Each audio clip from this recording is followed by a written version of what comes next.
Very good morning, very good afternoon, very good evening, ladies and gentlemen. Thank you so much for joining us for this very important Reimagining, Wellbeing and Recognition online forum. It's such a delight and privilege to have you all here. And I was chatting with one of our presenters right before I opened up the webinar that a week ago. I was in a sunny Amsterdam. It was actually quite nice, pleasant weather at our Employee Experience Impact Forum as an in-person event. And now here we are online again. And it's such a delight and privilege because now we can literally connect with people from around the world.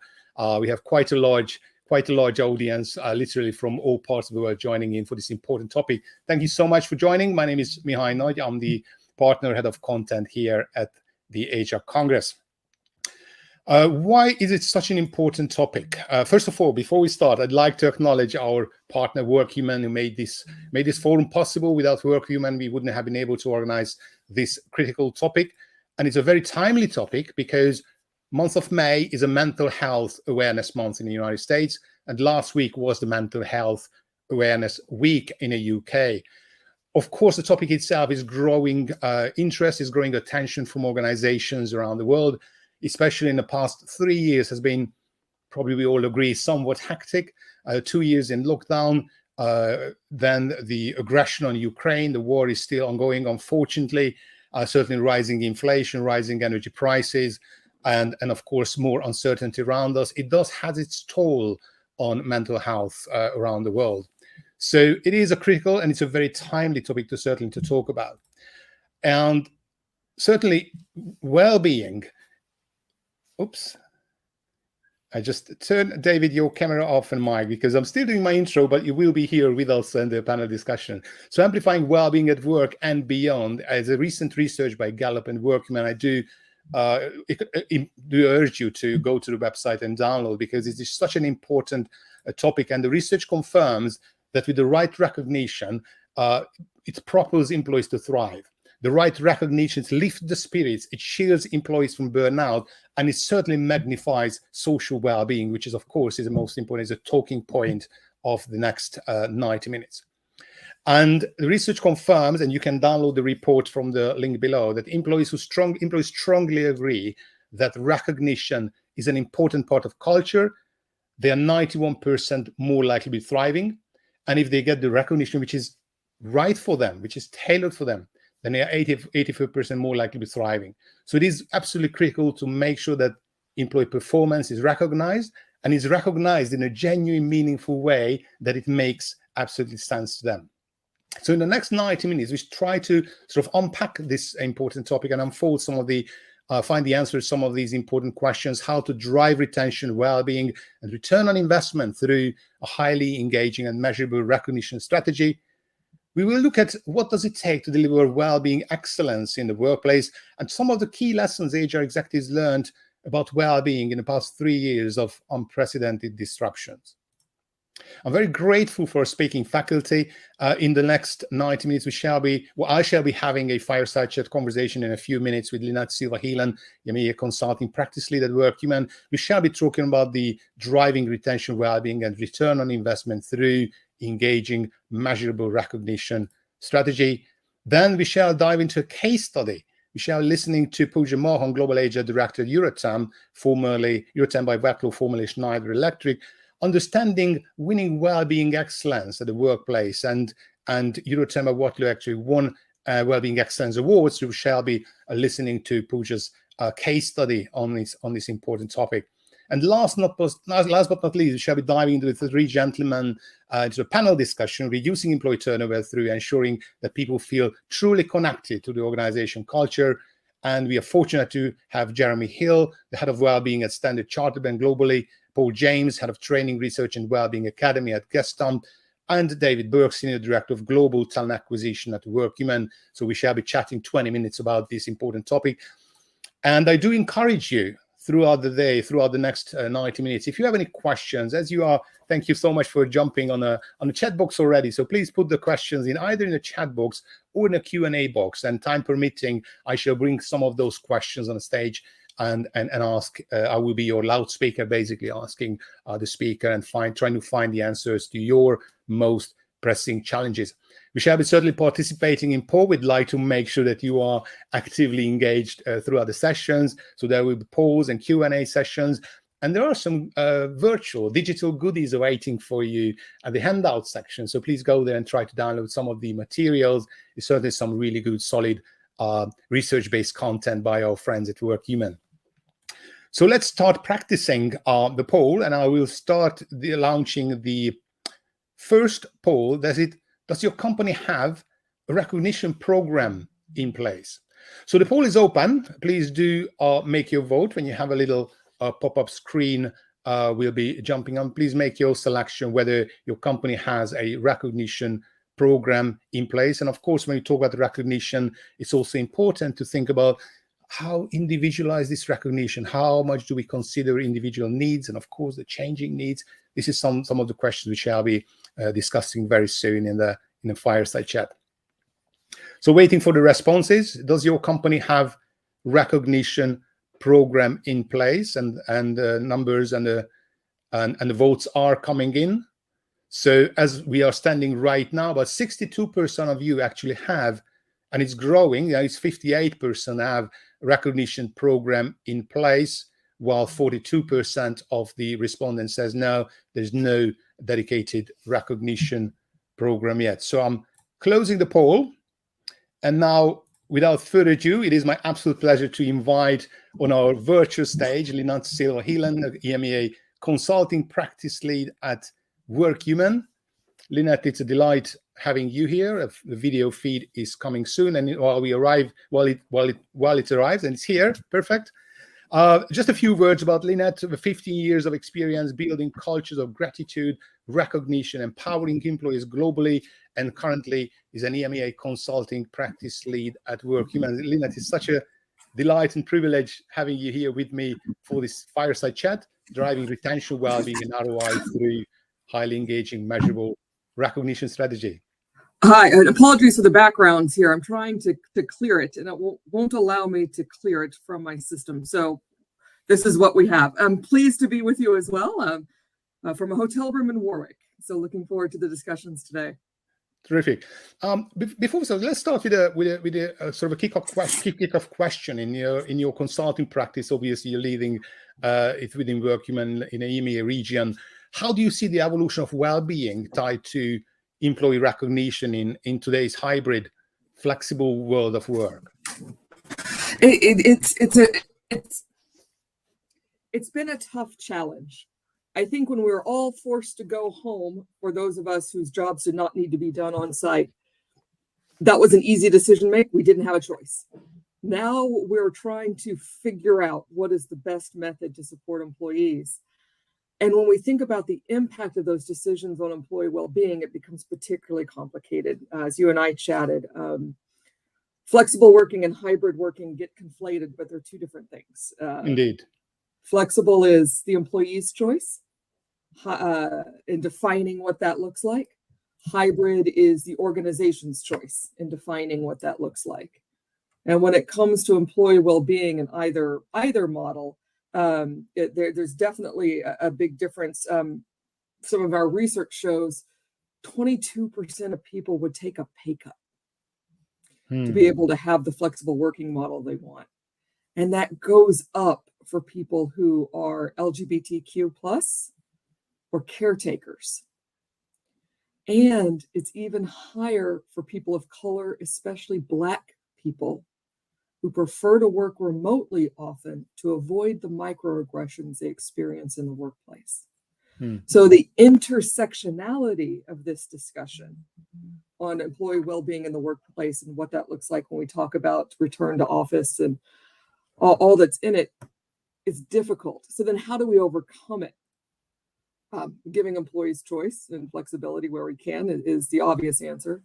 But it's also in recognizing our innate human need for relationship, for connection, for meaningful interaction with others. And how are we facilitating that in this new work order that can be almost anything depending?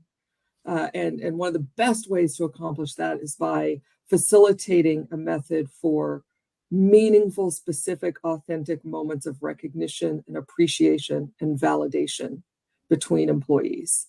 So anyone can tell someone else, I see you. I see what you do. What you do matters. You matter. Because it's that visibility that makes the biggest difference, regardless of how we work. Definitely. So it's very powerful. In the past year and a half, the conversation was really very often about hybrid working, what is the right hybrid work model. But now, actually, we should be really more focusing about flexible working, whereby recognizing the different needs of individuals for different level of flexibility. And of course, offering that visibility by the right recognition that, as you say perfectly, it's I see you. So let's just also clear out, there is a big difference between obviously recognition, I see you, as you put it, and reward for good performance. And very often, sometimes it's sort of people tend to interchangeably use these two terms, but recognition and reward is two distinctively different things, isn't it? Yes and no. So recognition, within the total rewards universe, there's so much, from compensations. Are you paying somebody correctly? To, in the United States, healthcare benefits are absolutely critical because they're tied to your job.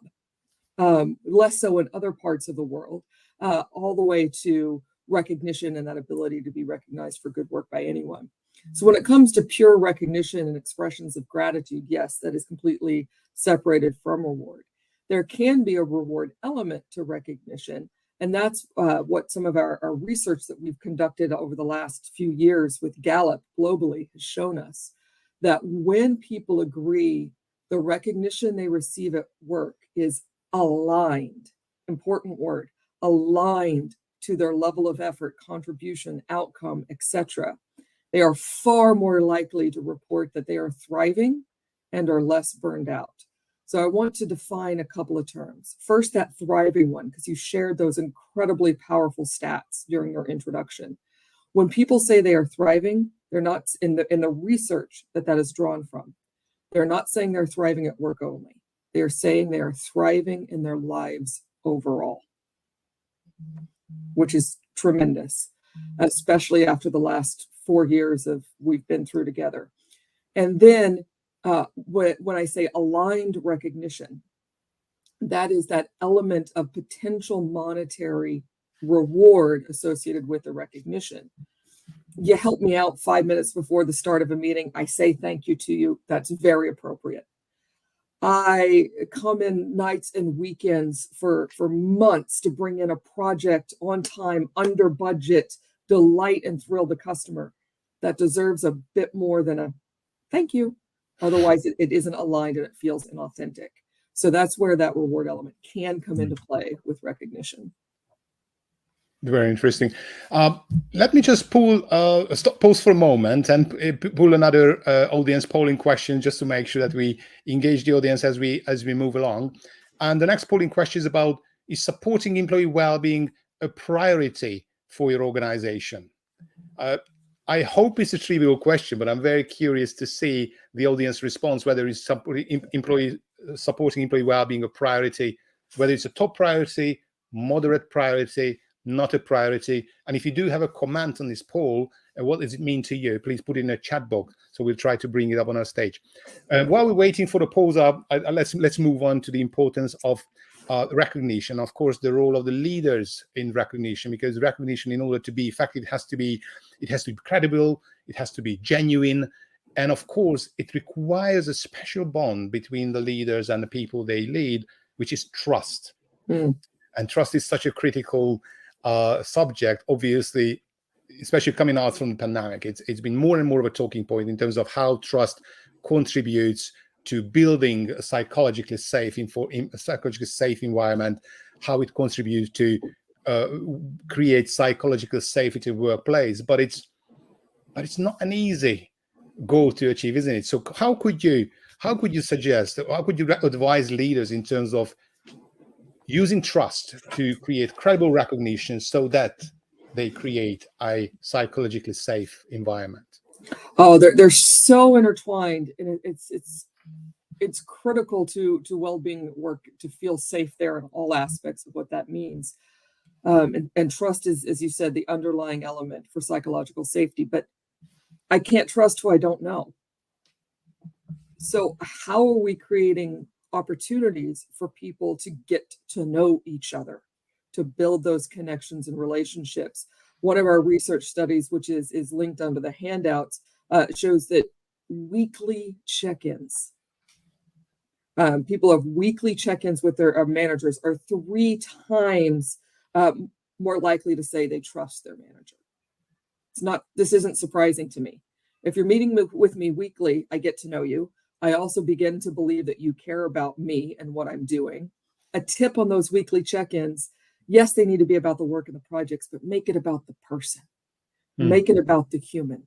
One of my favorite methods I've seen to do that is people being encouraged for the first element of their check-in notes is how are you feeling? And that could be what song lyric, movie quote, meme out there is a great illustration of your current state of mind right now. And it's a nice, soft, easy way for somebody to feel safe and comfortable in sharing how they're feeling with their manager. And it gives their manager a terrific starting point on, okay, where's this person's mind at as we're going into this check-in? And it just helps create a more effective time together, but also continues to build on that trust over time. And this is absolutely important for us to do because for those who feel most psychologically safe at work, they are also far more productive, far less likely to leave the organization. So Workhuman, what we do as an organization is because we believe so very deeply in this. We care so very deeply about the human experience at work. So how are we creating an environment for that? And we see through our research, both with our customers and with the independent organizations we do research with, such as Gallup, that when people were recognized in the last month, they are far more likely to say they feel psychologically safe at work. Yet only half of people report being recognized within that time frame. Super insights. Thank you so much, Lynette. And what caught my attention last week when we were in Amsterdam at the Employee Experience Forum, we talked quite a fair bit about people leaders, managers, mid-managers who are under immense pressure. So obviously their role is critical to build trust. Their role is critical to deliver a recognizing sort of a culture and environment, and hence create that psychological safety within their team. But they are just under so much pressure. It's kind of an additional layer on and kind of they are somewhat caught in the middle. That's how they feel, like in a sandwich. And so what would you suggest for managers, for people leaders, or for HR to look after this very unique employee segment, people leaders, managers in organizations? Oh, it's such an important topic. My heart goes out to managers right now because they really are caught in the middle. And how psychologically safe do they feel themselves with their own leadership? But yet they're trying to build that safety for their teams. It's a tough spot to be. And then for, as we say, the people caring for the people, our audience today, thank you. Let's just start there. Thank you for what you're doing to care for the people in your organizations. But the good news for managers here is this burden should not be solely on their shoulders. We strongly encourage creating more eyes to catch someone doing something good. And through recognition systems, what that means is peer recognition, empowering every employee in the organization to recognize and celebrate others for demonstrating your core values, for how they do the work as well as what they do. And also critically celebrating each other for who we are. And that's through things like celebrating major events that happen to us at work, a promotion, a new role, something like that, a service anniversary, and those major moments that happen to us outside of work, a new union, a new family member, baby, adoption, or maybe it's a new fur baby, a pet of some kind. These major things that happen to us, and celebrating those with our friends and colleagues at work. So we get to know more about the wholeness of who we are as full embodied humans. And again, that cannot be on the manager's shoulders only. When we empower everyone to do that, we're able to see more good work. The way I like to explain it is I'm based out of our Dublin, Ireland office. My manager, who is the best manager ever, is based in Cleveland, Ohio. Even though she's a phenomenal manager, she cannot see all the good work I do. My peers and colleagues in the office that I work with most often can. So when they recognize and celebrate me, I get that boost I need. And my manager's also alerted and informed. So managers aren't off the hook. They sometimes need to step into the breach. And they also have an opportunity when you have a formal system in place where this is being captured to pull recognition from it and amplify it even more, perhaps in a team meeting or something similar. But use those tools to help build the culture and support our managers and support our HR team in continuing to support our people. Oh, definitely. I mean, if somebody wants to make it sustainable, they have to systemize it. Otherwise, will be just so quickly forgotten. And interestingly, you talk about the poll we just had recently about employee well-being priority, whether it's being priority in organizations. 43% is a top priority, 51% moderate priority, and only, fortunately, 7% of respondents said it's not a priority. I'm a big Seinfeld fan myself, and one of the episodes pops in my mind is when Elaine, if those of you follow Seinfeld, the sitcom from the 90s, Elaine gets in the office and they start celebrating everybody's birthday, and eventually she gets fed up with too much celebration, too much recognition in the workplace. And this is my question to you: can we over-recognize people? This is an important question, and it's one I hear often as part of our consulting practice at Workhuman is, can there ever be too much recognition and it just gets inauthentic? And the answer to that is yes. When the recognition that we give each other is surface level. The kiss of death to authentic, meaningful recognition is, thank you for all you do. Because the natural human reaction to that is, do you even know what I do around here? Yeah. So, but when the recognition we give to others is specific, meaningful, authentic every time, not thank you for all you do, but thank you, Mihaly, for organizing this terrific session to bring these people together for us to be able to share and learn from each other. All the time you put in and coordinating everything, meeting with me, helping me prepare, I feel like we can bring something of value to the people joining us today. Thank you for that. And by the way, I mean that sincerely. That's not just I appreciate it for this webinar. You can never have too much of that kind of recognition. Right. Absolutely. So you've got to be very specific and make sure that it's very timely, right? It's like it has to be right after the actual accomplishment. I'm conscious of our time, and of course I could talk to you for hours because it's just such an important and critical topic. Now let me just pull, before I pose the next question, let me just pull another poll to our audience, which is, aside from pay, what would you say is the most important to employee experience? And that's a question for the audience, whether it's flexibility to choose on working arrangement, whether it's psychological safety, frequent check-ins with managers, recognition of work-life achievement. So please do make your vote, ladies and gentlemen. Aside from pay, what would you say is the most important to the employee experience? And while we're waiting for the answers, probably my comment on this poll would be, ask your people, isn't it? So let's just move to the next question, whether it's, how can leaders make sure, and how can organizations make sure that recognition programs are individualized? And of course, it's also recognizes that my need, the way to be recognized, and my need to the quality of recognition actually fluctuates. How on earth do we keep up with this? Another great question we're asked often. And it comes in, let me parse it into two forms. It's my stage of life. I hate to see generation, because immediately millennials get thrown under the bus and now Gen Zers get thrown on. It's not generation, it's a stage of life I'm in. Am I brand new to the workplace, never done this before, or I've been here a while and now I've got family commitments, other things that matter to me, or hey, I'm so close to retirement, I'm almost out the door, but I still matter. I'm still contributing. So there's stage of life. And then there's also the questions we get asked about cultural expectations around recognition. So I'll deal with cultural expectations first around, in this part of the world, people don't want as much recognition or experience recognition differently. And is there any truth to that? And again, there is. But this is very stereotypical, broad brushstrokes around in individualistic cultures like the United States and the United Kingdom. There's quite a bit of individual to individual recognition, and quite a bit of it full stop. In collectivistic cultures like China and Japan, there is much more recognition to a group of people versus to an individual, recognizing the team that delivered.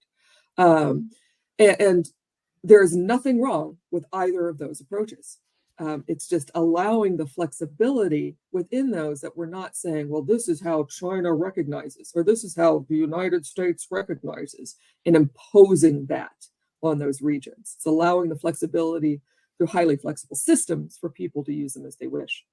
When it comes to stage of life in the workplace, it's keeping in mind, what do people need out of that? And brand new to the workplace, I'm 22, I've never done this before.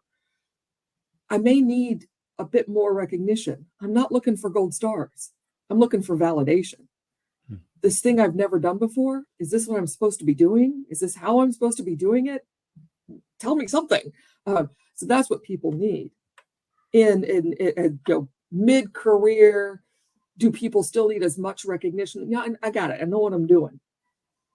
However, still needing that validation on what I'm doing is making a difference to you. It's helping you deliver your needs, whatever it is that you're doing.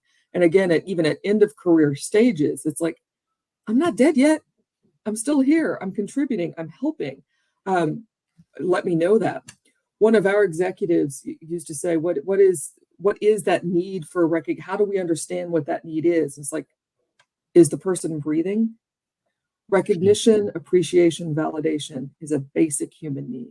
We all need it. If we go back to classic, Maslow's hierarchy of needs, it's level 3 up to 5. It's all the way from belonging to self-actualization on what we need as humans. Somehow, and of course, just take a look at a poll. Basically, 35% of our respondents says flexibility actually contributes the most for employee experience. 31% psychological safety. Frequent check-ins only 10%, and the recognition of work-life achievements is 24%. So it's interesting distribution of the answers. And what pops in my mind, last but not least, the last question is about the flow of recognition. It's not only top-down, is it? It's only top-down, and I really appreciate how you actually recognize your own managers. It's top-down, bottom-up, and horizontally as well. It is. It should be as free-flowing as the gratitude we feel for those around us. And I'm going to say in our personal lives as well as at work. Because when we can flip our brains to an attitude of gratitude, to an outward looking, what is going on outside of me that I can be grateful for, we are experiencing greater of the positive brain hormones, oxytocin, dopamine, endorphins, and we are banishing negativity. Our brains cannot hold in equal measure negativity and positivity. It's going to swing one or the other, but it depends on which one we're feeding. So if we're focusing on gratitude and focusing on productivity and focusing on positivity, we're actually building more positive neural pathways in our brain. And it takes only 20 seconds of focusing on one thing you're grateful for to build those positive neural pathways. So looking outward in an attitude of gratitude is huge. I just see a question from Joaquin here on recognition of 360. Absolutely. We see, 360 feedback mechanisms are out there. Very important, because that gives a safe way to tell someone above me, not good. But just as important, people above me also need to know when they're doing well. One of my senior most managers ever in my career, executive in the organization, said, I have never risen to a point in my career where I did not appreciate knowing someone values what I do. This is a human need, So absolutely recognition of 360. And of course, when it comes to gratitude, we also learn from religious studies, but also Marshall Goldsmith and many others' work recognizes the importance of when you practice gratitude, it actually has an amazing impact on your own well-being as well. So it's not just the recipient of the recognition, but it's also the giver gets just as much gift out of it, isn't it? Oh, it's huge. And this is why Workhuman with our customers strongly encourages that peer giving methodology, because the impact on the giver is even stronger than on the receiver. The giver feels much stronger emotional well-being, physical well-being. Did you know when we give recognition to others, our immune systems are strengthened? If I can do anything to strengthen my immune system nowadays, especially if it doesn't involve taking a pill, I'm all over it. I'm going to do that. And it generates more pro-social behaviors. So yes. So, and then givers are also report having much less likely to leave, more trust in senior leaders of the organization, the direction of the organization, where they're going, because they're feeling more connected and empowered. But this is one that is counterintuitive, which is why I love it. Givers of recognition to others are far more likely to say that their senior leadership team knows the good work that they do themselves, not off the recognition they receive, but because they give recognition to others. Perfect closing line. Lynette, thank you so much for being here. I could speak with you for hours, but I'm conscious of our time, and I hope that the audience found this conversation just as much as valuable as myself. Thank you so much for being here with us. This is an amazing session. Really appreciate your time for contributing and sharing so generously. Obviously, it's all science-based and research-based importance of recognition as a direct link to well-being. Thanks so much for being here with us. My pleasure. Thank you, everybody, and thank you, Mihaly.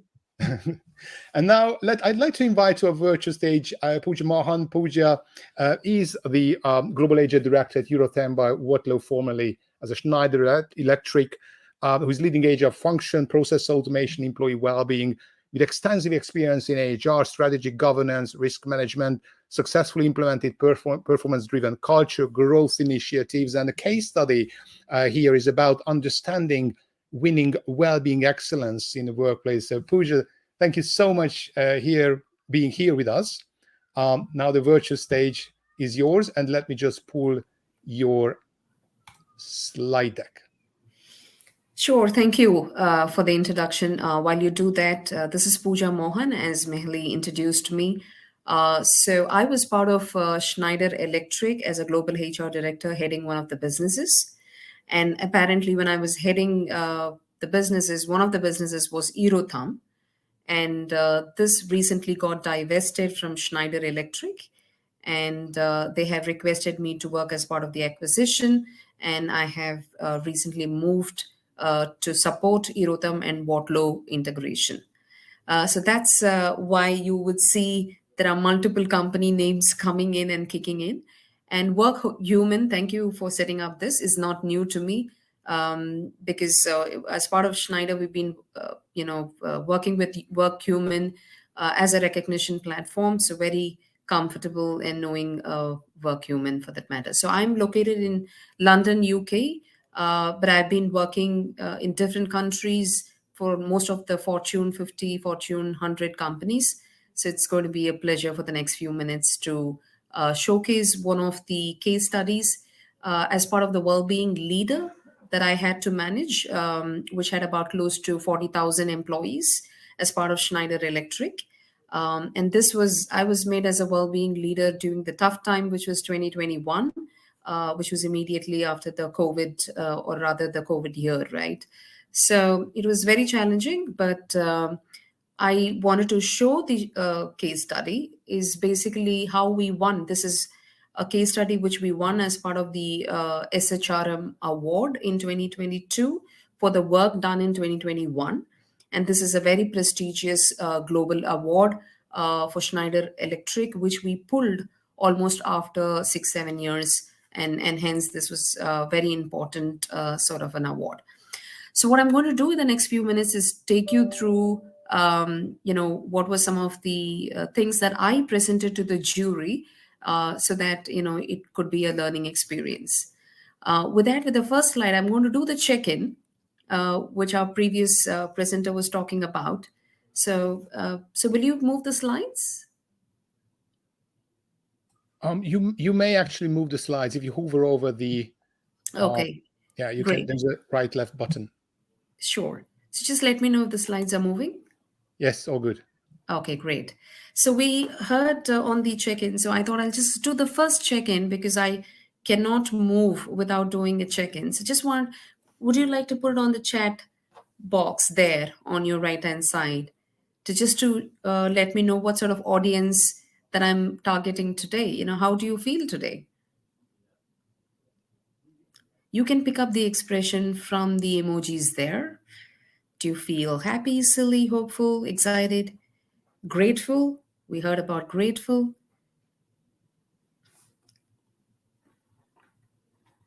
Can you put it on the chat? What do you feel today? All right. Karina says happy. Alina is grateful. Isabel is curious. Michelle is happy. Paul is fantastic.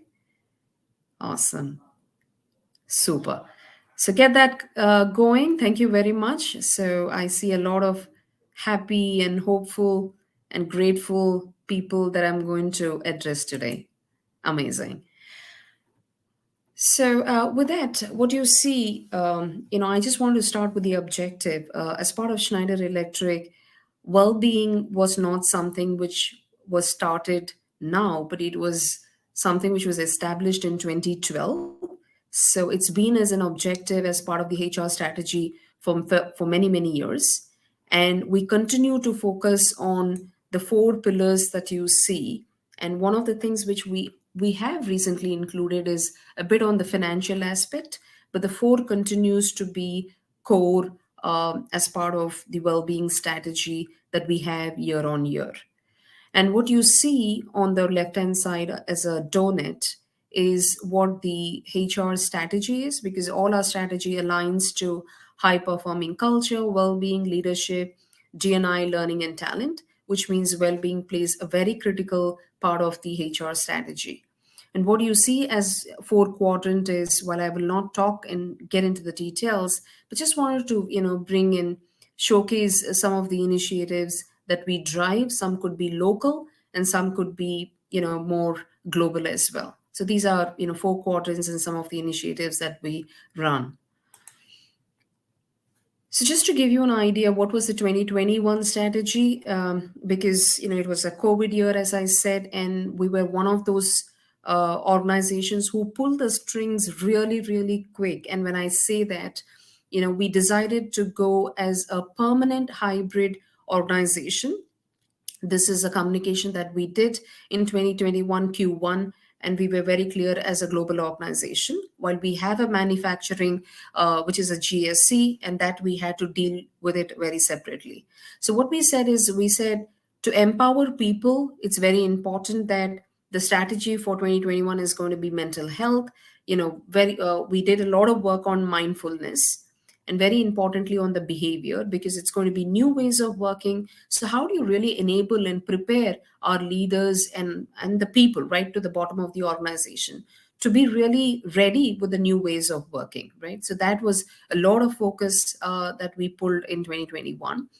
And some of the very important enabling factor as an environment, we completely revamped and looked at global flexibility work policy, global family leave policy, and very importantly, the workplace of the future. And that's an ongoing work. And we have transformed tremendously from 2021 to 2023. Within the 2 years, there's been a lot of work and focus on the workplace of the future. So this is the strategy that we had in 2021. With that, what are some of the initiatives that we drove in 2021, knowing that the COVID was hit and everybody was actually working pretty much remote, not even hybrid, right? But still, what were some of the initiatives that we really looked at and pulled was as part of the new ways of working. The immediate first thing is we did a playbook where we ensured it is all animated. And very importantly, how to, we heard from the previous speaker about the trust. So how do you really, as a leader, showcase that you're trustable, because it's all remote, we are not used to some of these. So some of these, how do you empower people, how do you enable people in a virtual environment? All of this were animated. The global policy is something that we clarified, and we made it more suitable in the scenario of 2021.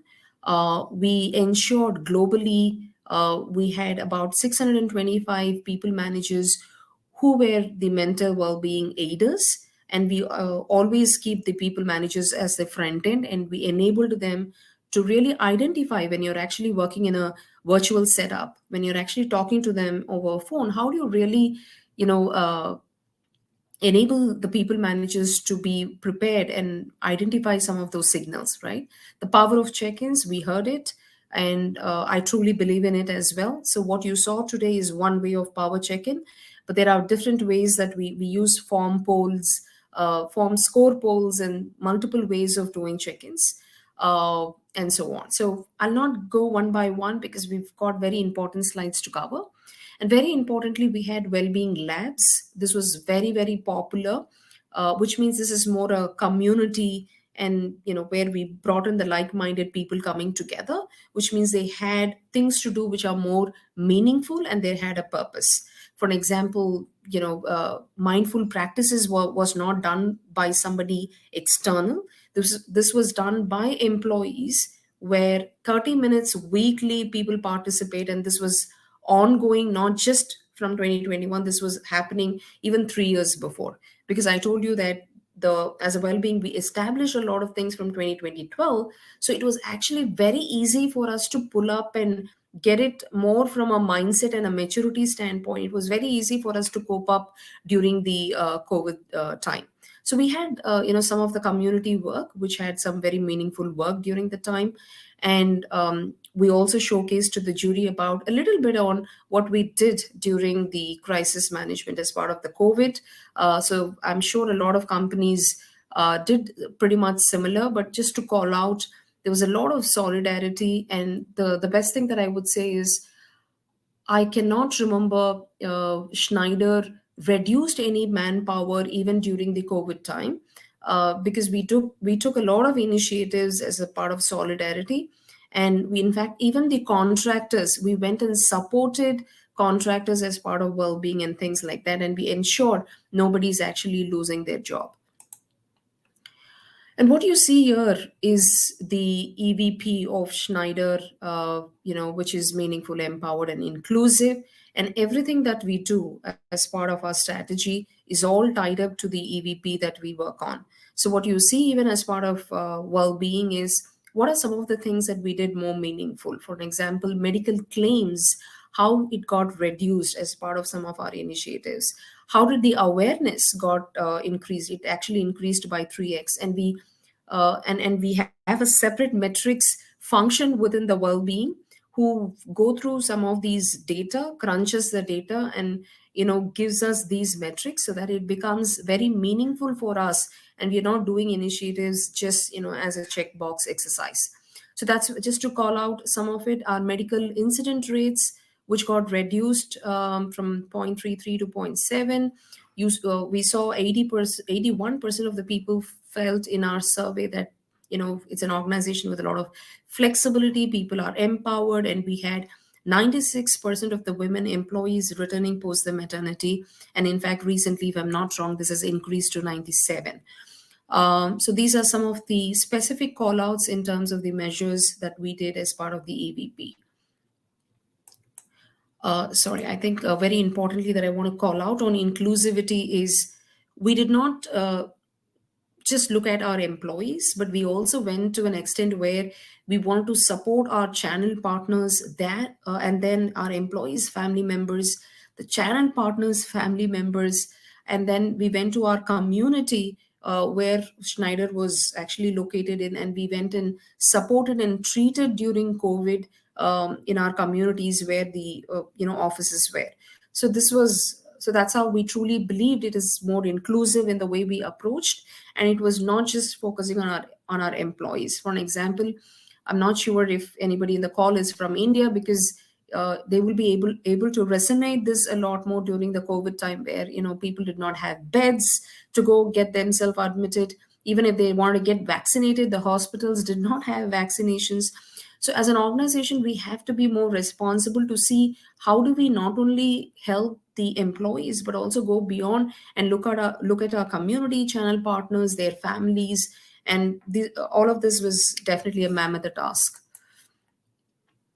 So some of the key things which actually got to the attention of the juries were, because they were specifically asking, when you're presenting, we want some very key, metrics that's more impactful, right?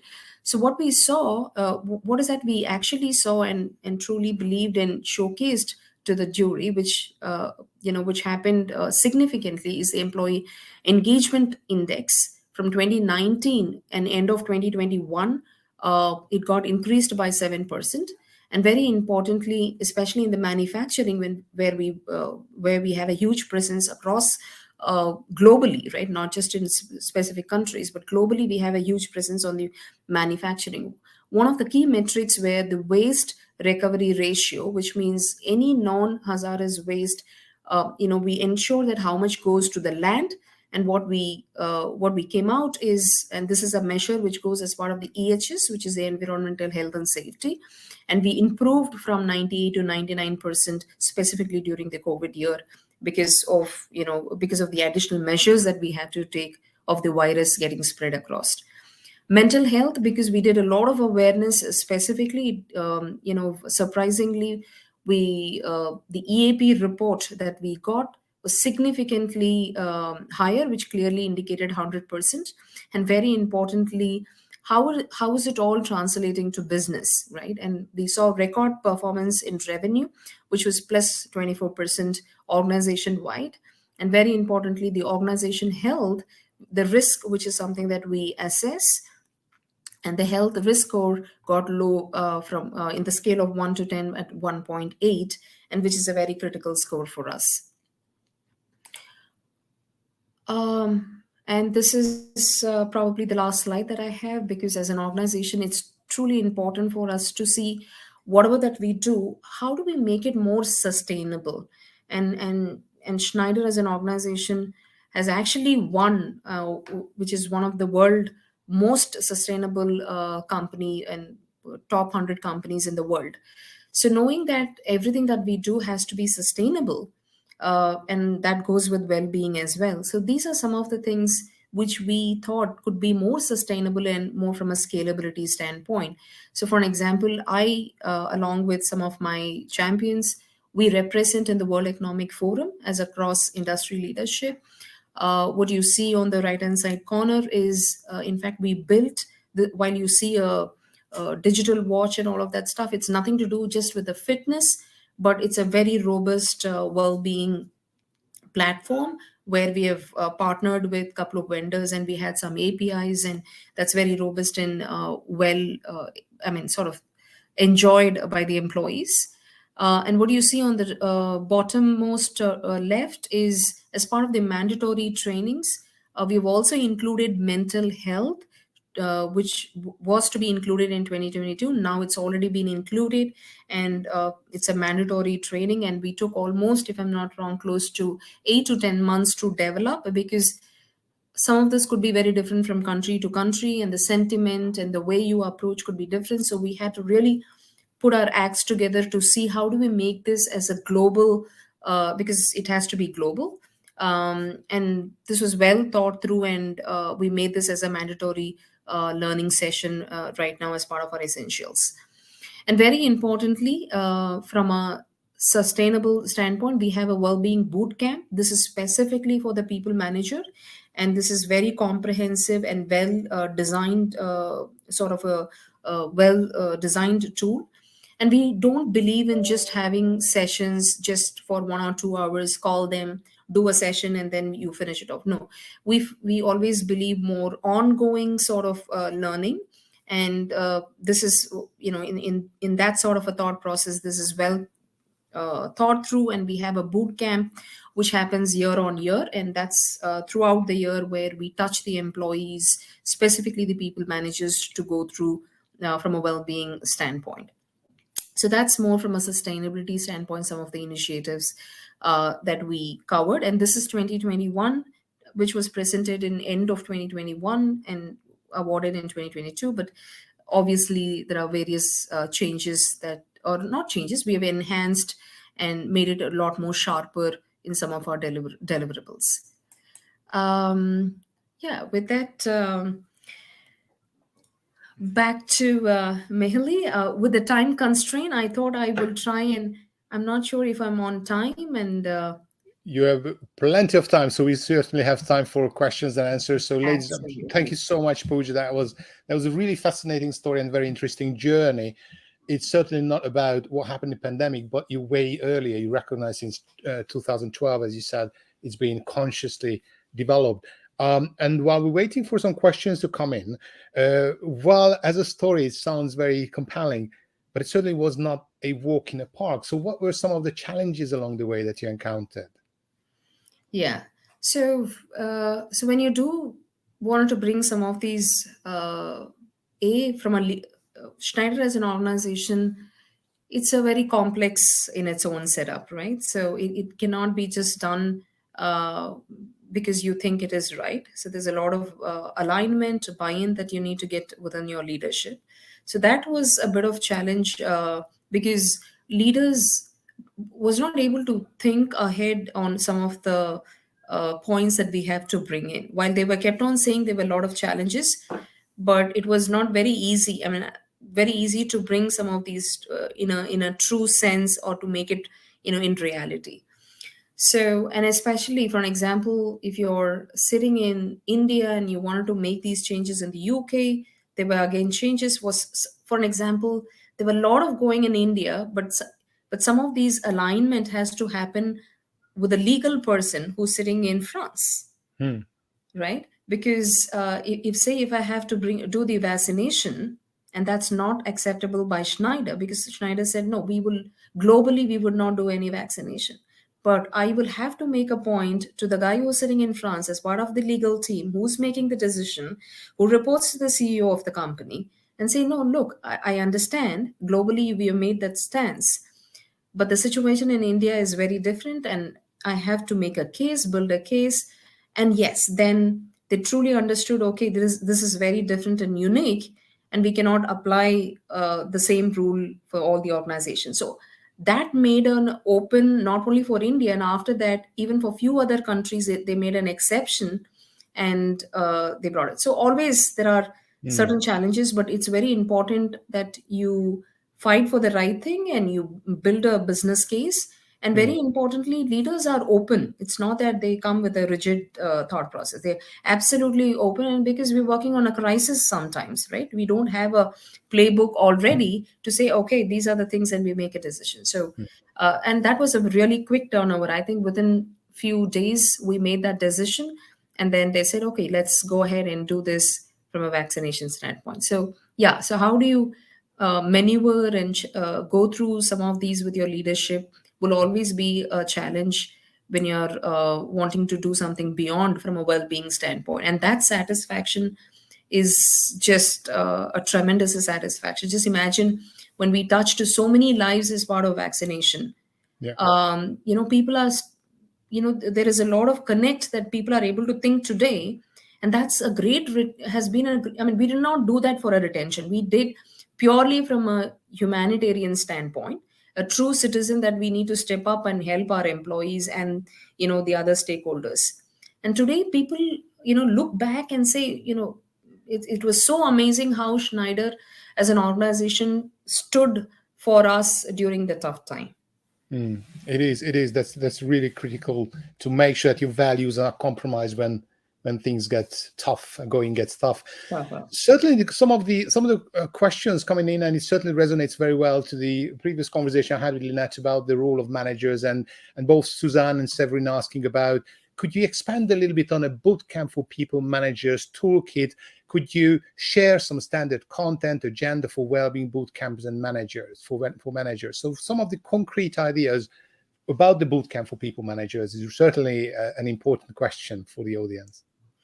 Yeah, so if possible, I'll try and put the content when I'm sharing the deck with you, Mihali, so that you could actually share it to the larger audience as well. Yeah, happy to send I'm it out. happy to put all the contents, but I'm just trying to recollect in top of my mind, because I designed this in 2021, and frankly, it's been 2 years. I did not go back and look at it, but the boot camp, if I recollect, so what happens is there is always organization, we will have plethora of things, but a lot of times people manager miss to understand.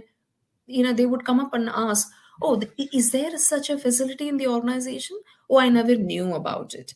So a lot of the times we have a lot of things, but the unfortunate part is people don't, especially people managers, don't realize there is something in the organization. So one of the key things as part of this well-being is we took a pit stop and said, look, let's make complete awareness of what is first available.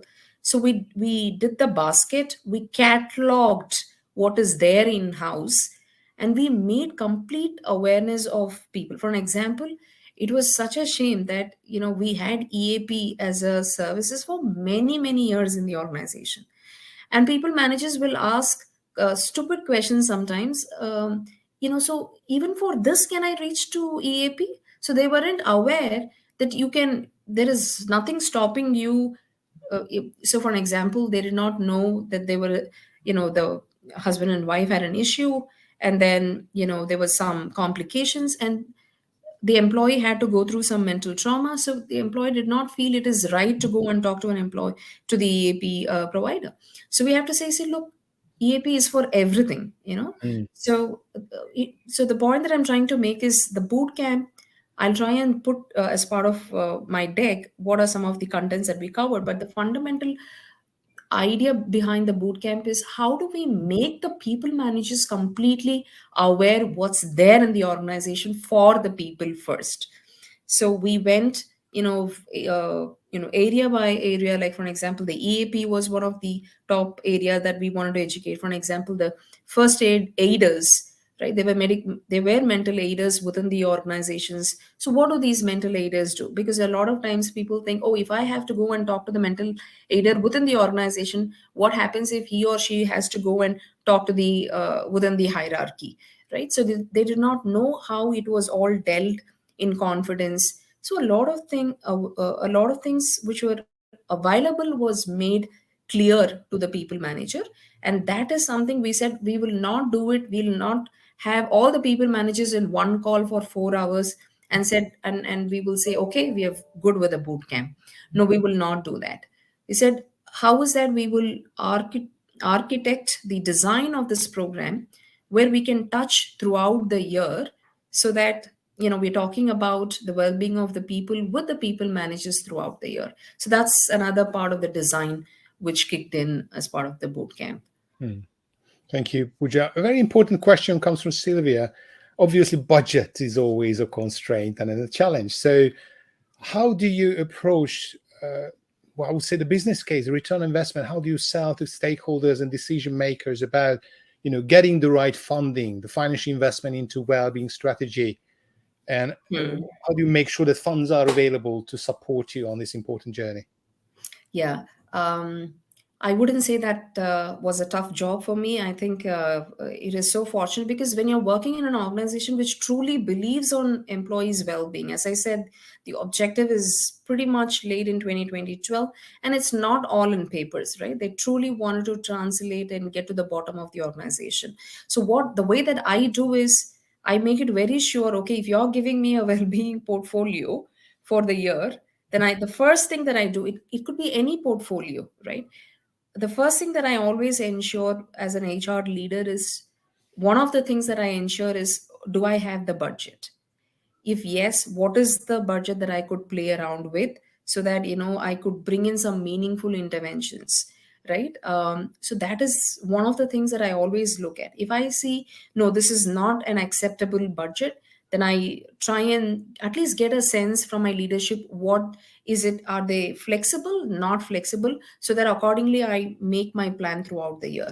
For an example, the classic thing is during the COVID, one of the things that I wanted to immediately get is the mobile, the wellness app, because people were not able to go to the hospitals.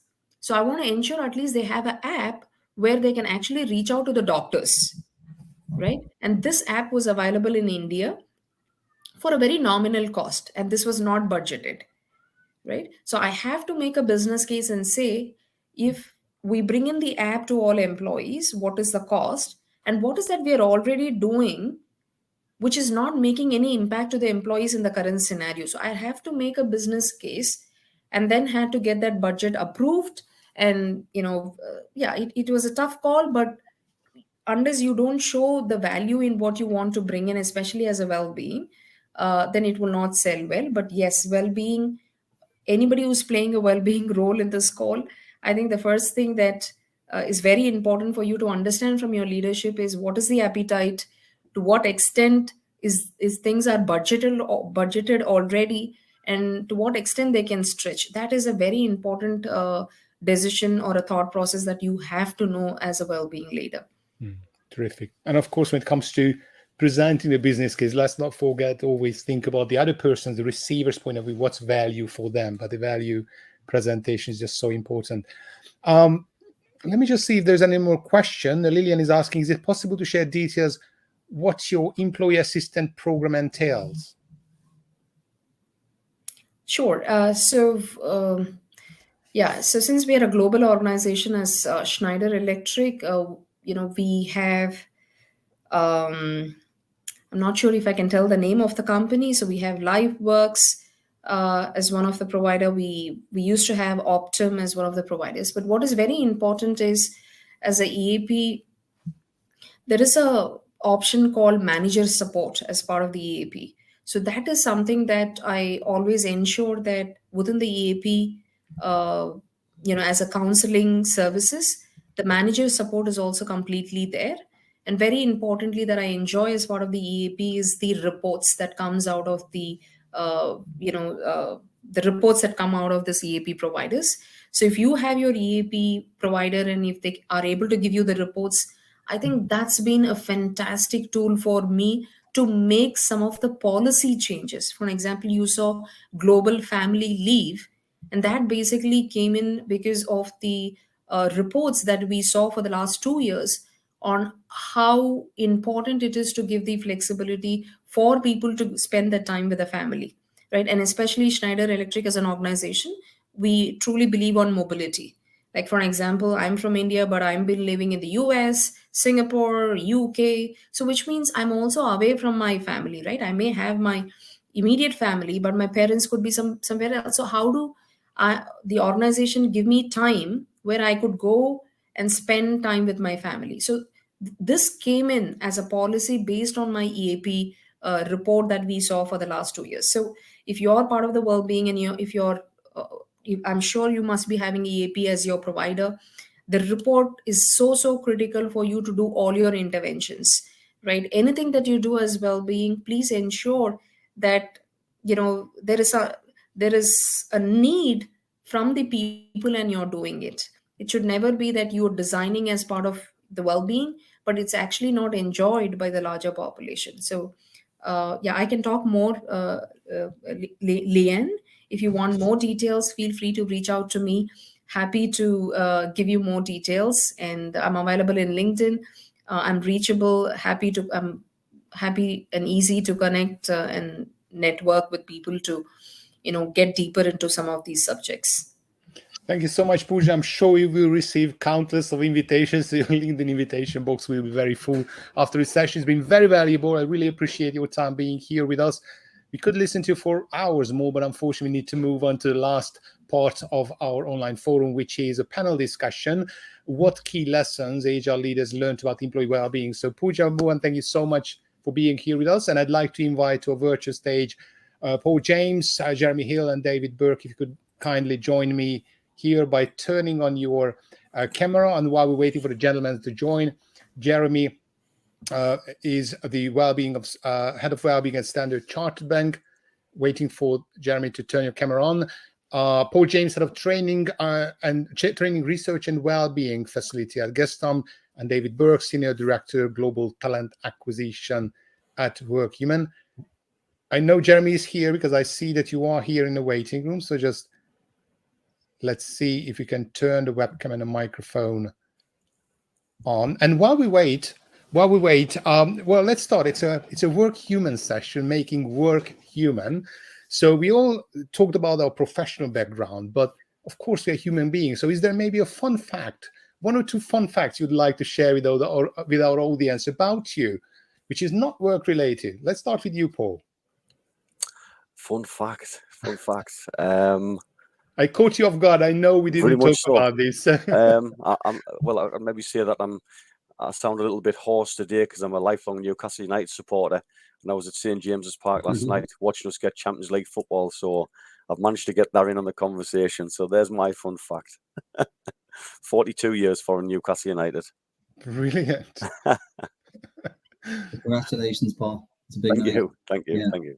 So it's funny you asked that, Mahalia. I know that this wasn't teed up, but one of the things we did about 20 months ago was we ran a program through the employer brand piece, which I'm responsible for as well, where we added personal tidbits into people's email signatures. So there's 3 or 4 things about themselves before their job title.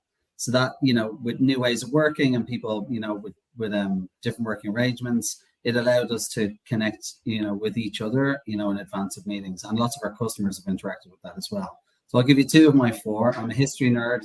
And as my kids are getting a bit older, I'm also an uncool dad at the moment. So. Brilliant. Thank you so much. Okay, well, it's not fair if I don't share mine. So one of my fun facts is I love sourdough baking. So if you are a passionate home baker out there, reach out to me. I'm always happy to swap some recipes. And this is actually, for me, it's also kind of a well-being. It's very closely connected. In fact, if you visit HR Congress magazine, HR-Congress, you see one of my articles is about well-being and sourdough baking and how it helps along the journey, because in a way, it's a kind of mindfulness exercise. So let's start. Let's kick in a panel discussion. And I hope, Jeremy, you will be able to join by turning your camera and microphone on. Not sure why it doesn't work. I sent you an invitation because it's so frustrating. If you are here with us, it's so frustrating that you cannot join us for some technical issues. I don't know what's happening. We did test it and everything worked perfectly. So seems like the sound is here. And the picture has arrived as well. Perfect. Can you hear me now? Yes, we see you, we hear you. Good to have you here with us. Thanks very much. Sorry about that. I'm not quite sure what happened there. So even though you joined late, but I still need to ask, if you listen to the gentleman, what is some fun facts about you, which is not work related, but it helps you on your own well-being? Well, I'd probably one of my hobbies is Scottish country dancing. I'm a qualified teacher. I met my wife dancing in a display team 35 years ago, and we've got a YouTube channel with 60 plus videos of us dancing actually all over Europe. So that's my form of well-being, let's say. That's amazing. Thank you so much for sharing. Gentlemen, the topic of the panel today is what key lessons HR executives learned about employee well-being from 3 years of unprecedented disruption. And let's start with you, Paul. You are having training, research, and well-being facility at Gestam. How do you see leadership challenges changed in the past 3 years that impacts both the well-being of the leaders and, of course, people around them? Yeah, we found that one of the biggest things is that we don't have the benefits of sort of hybrid work and that type of thing. We're very much a big, strong manufacturing plant, so everybody within the business predominantly needs to be around the process 4 or 5 days a week. So we've done lots of different activities. One of the things I think I would like to mention really from our business point of view was our young people. I think we came out of COVID, or during the period of COVID, we have sort of 60 plus young apprentices working for us. And most of them in their first year predominantly stay at the college. And what we found was that some of these, we assumed there was none of safety or solitude when these young people were working from home during that COVID time. we didn't sort of take the implication of problems with Wi-Fi, problems with other family members being around them all the time, and we really saw a degeneration of their low levels of degeneration of mental health, but also their progression within their course, if you like. So we took an active decision to bring them on site every day, put transport on, bring them on site, put them into a large room, following all the COVID legislation, and the change and the difference just by bringing them young people together on site in a room together was just outstanding. So I think we that was our kind of first protocol, but then obviously setting up strong milestones along all the young people's learning programs to ensure that regular communication takes place, and providing sort of mentors and coaches along the program and regular interventions. So I think from a snapshot, that's a real big thing for us. That's a real strong learning, long learning path for us as one element. Thank you. And Jeremy, you having Wellbeing at Standard Chartered Bank, but you have a very interesting sort of a dual role, because you're also in charge of rolling out flexi working globally across 85,000 employees and of course their families. So it's an interesting combination. How is flexi working and well-being kind of falls under the same umbrella in your organization? Well, you're right. I actually don't see it as a combination. I see it as very much joined up. And our thinking about hybrid working is ultimately that it's part of supporting social well-being, and actually also helpful towards mental, you might say, physical and financial well-being at the same time. So there was a program that we're rolling out to get the options, the flexible working options, both in terms of time and location. So hybrid working, but also flexibility of time where it's possible. Rolling that out around the world. By the end of this year, we're going to have essentially done it everywhere where it's practical. A couple of markets it's challenging, but the and what that will then position this as part of just our way of working. That actually hybrid working, the flexibility that we can offer people, will be a part of our support. And taking pause, but I think it's very interesting when we think about different groups, how they want to access that flexibility in different ways, and we might equally have made assumptions about different age groups or different types of groups of employees and what they were looking for from the flexibility. That's not necessarily been how things have transpired, and likewise, if we've got a graduate group or a younger group, actually generally speaking, we're seeing that's a group that does want to be present and working together, but we're also looking very much at caregivers, older groups. What we're aiming for is that individuals can choose flexibility within business constraints, you might say, but as far as possible, we can offer that choice to them, and the offer of flexibility is in itself a great contributor towards their well-being. So that's why, in my mind, these things are not two separate, as it were, projects. They're one combined element that we can actually, as part of our support for well-being in general. Terrific. And in fact, from the poll we just did with audience polling earlier on, in fact, flexibility to choose some sort of work arrangement, of course, it's one of the most contributing factors to the good employee experience, as well. Majority of our attendees feels this way. But of course, there are certain business constraints. So how do you balance business priorities versus giving ultimate employee flexibility? That's a key challenge, isn't it? It is, and I mean, what we've done is actually asked the businesses to, as it were, set out the boundaries beyond which we can't go. I mean, we've got, I mean, not quite in the same way as Paul, but we've got some colleagues who actually, they can't do their jobs from home. So we have a trading department who were in, basically through the whole pandemic. They were required to be in. There were particular regulatory constraints on that sort of activity. Likewise, I mean, in many parts of the world, not the UK, but we have retail branches. Well, yes, there's a lot of retail activity that can be done remotely, but the concept of the teller in the branch is something that can only be done, in person. And so we had our businesses set out what are the constraints, the sort of outer boundaries, and then within that, looking at individual flexibility. Now there's a little bit of give and take required from what's going to be effective at a team level, but that's really the balance that we're and that's not straightforward, I'm going to say, but that's the conversation that we're looking to have, an intelligent, as it were, adult to adult conversation that allows people to accommodate their own, you might say, requirements, caregiving or whatever it might be, as well as the business requirements. Terrific. Thanks so much, Jeremy. Ladies and gentlemen, if you have any questions to any particular members of the panel, please put it in the chat box, in the Q&A box, and I will bring it up here. So make sure that there is a lively, interactive conversation. And David, this is what you get when you work for a recognition, employee engagement, well-being company, Workhuman. You get the easiest question, which is, what has the last 3 years told HR leaders about creating the right culture for well-being to thrive?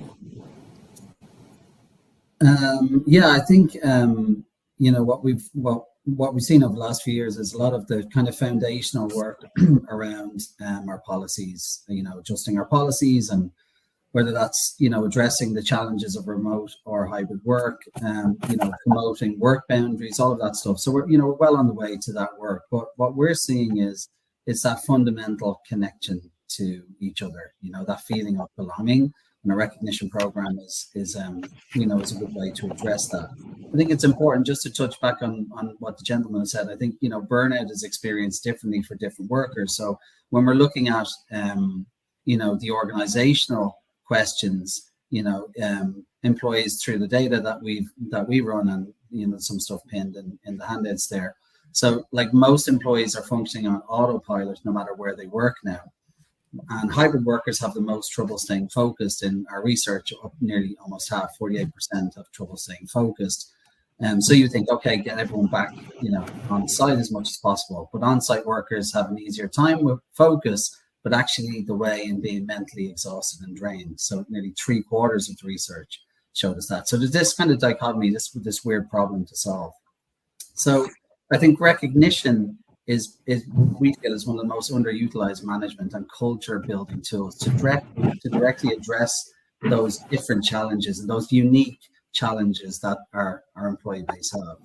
So this is big business, a $300 billion industry in terms of lost productivity and turnover. And the research that we did with Gallup found that high well-being and greater strategic recognition, it significantly predicts, whether our employees are going to be top performers, their perception of pay equity, and crucially, their likelihood to not be actively looking or watching for opportunities elsewhere.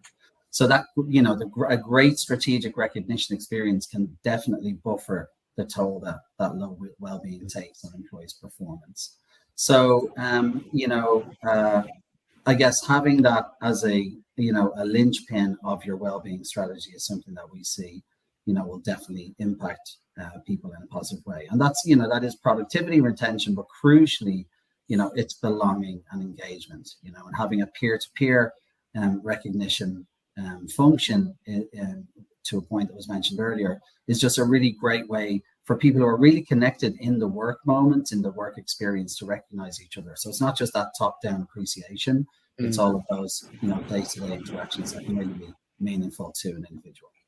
Definitely. Thank you so much, David. Of course, connections, peer-to-peer recognition, conversation. Mentioned earlier, I just came back from Amsterdam a week ago. We had the Employee Experience Forum, and one of the conversations we had, and I'm turning to you, Paul, they mentioned we talked about the newcomers to the workplace, and one of the conversations we had about how young generation actually is happier to go in the office when seasoned professionals with more experience, the other generation, probably different social settings at homes, they make them sort of more reluctant to go in the office frequently, and hence this sort of a connection and transfer of knowledge, transfer of just the engagement and a connection with the team members is quite a challenge. So what is your case in the organization? How do you balance making sure that when you have new and young generation comes in the office, they have the right connection in a meaningful way with their team leader, whilst of course sort of appreciating the team leader's need for a more flexible sort of a hybrid working? I'm maybe our company are in a position where the hybrid work, and we only allowed to do that 1 day a week. So there must be 4 days in the office. Right. But that still allows the departmental manager the flexibility with that person to decide when that day is, which, you know, it doesn't need to be 1 day, 1 week. It could be 2 days, 1 week, none the next, 3 the next. It's a very, very flexible 1 day a week. So it tends to be that a localized manager and a young person will sit down and really map out. We're very strong on creating that sort of support for the customer's priority. That's the business we're in, if you like, but we've then got to make sure that relationship between the leader and the actual team member is strong. But we find that we having to change everything from recruitment all the way through the whole journey with the young person. Something as simple as we put a job advert out, people apply. We've noticed that within 2 or 3 days, young people are wanting a response. How have I done that? You know, have I been successful or not? Why have I not been successful? So we're trying to speed up that process, because we kind of feel like young people are maybe just the new want everything quickly. But I think some of it's a confidence thing, that they want to know if they've done well or not. And we do work with lots of schools and unit and sort of UTCs around our area to help develop those social skills and interviewing skills, etc. So when people come on board, they're in a good frame of mind. And we focus on a behavioural programme as well as the educational side of things. So we feel that really helps the individual and the managers, you know, and also putting our leaders on strong sort of emotional intelligence programs as well. So we don't just look at actual physical skill sets, we look at behavioural skill sets as well. So really strengthening the young people's emotional intelligence development, but also the leaders' emotional intelligence as well. But again, putting really strong data time milestones in a timeline as well. You know, so like you say, it has to be structured, it has to be regular to make sure that the right conversations are taking place. Also letting them recognise that we have mental health first aiders within the business, as well as external support as well through colleges and universities. So allowing them the ability to communicate internally and share with their leader or somebody else in the business, or within a college setting as well. So we try and cover off every angle if we can. Indeed, you did mention earlier on when we spoke that how important it is to build the resilience in people and the resilience in leadership. It's one of the key sort of driving force in your organization. Yeah, absolutely. We drive that behaviour from day one within the business as well. Day one. Terrific. Jeremy, probably it's a question to you.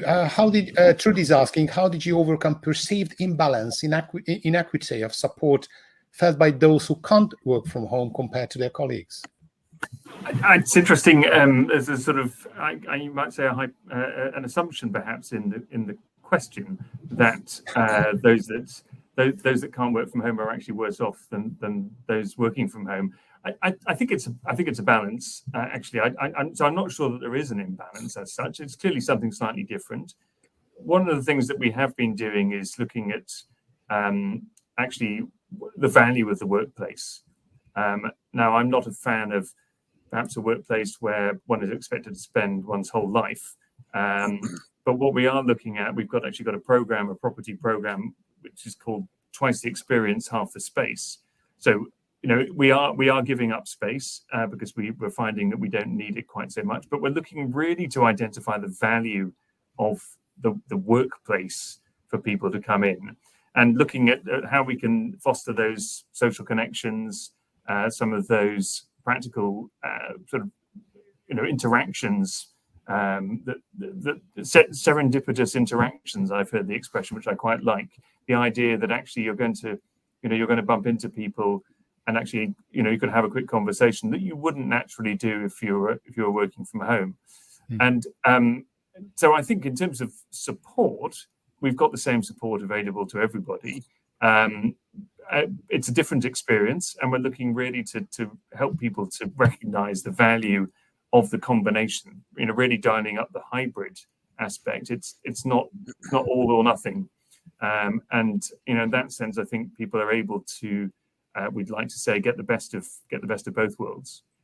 Indeed, I recently watched an interview with the CEO of Cisco, where he said it's not about mandate to the office, but move from mandate to magnet. So make it worthwhile for people going in the office.